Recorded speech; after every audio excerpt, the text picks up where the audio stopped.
जिंदगी के नाव है आना जाना जी।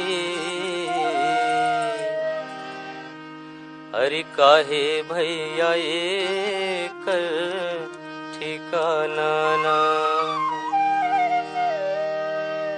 जिंदगी के नाव है आना जाना जी, काहे संगी का ठिकाना ना। जिंदगी के नाव है आना जाना जी, काहे संगी का ठिकाना ना। काहे भैया एक ठिकाना जी, काहे संगी एक ठिकाना ना। काहे भैया एक ठिकाना ना, काहे संगी एक ठिकाना ना। जिंदगी के नाव है आना जाना जी। अरे काहे भैया एक ठिकाना ना। जिंदगी के नाव है आना जाना जी, काहे संगी एक ठिकाना ना।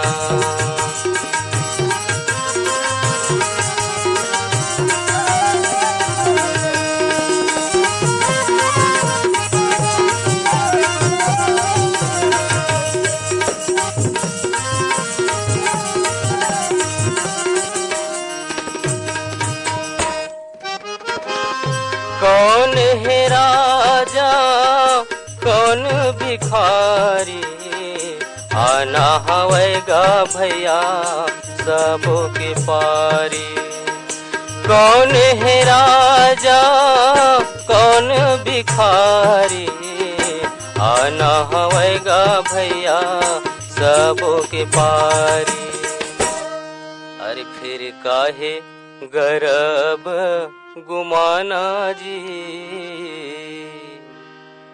औ काहे संगी एक ठिकाना ना।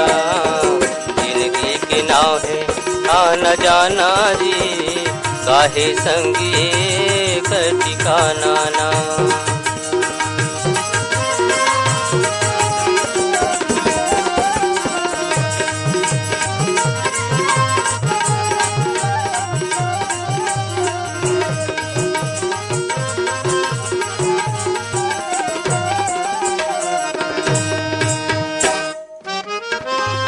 काले के आए यहाँ काले के जाना, मोह माया माँ भैया झनते बुलाना।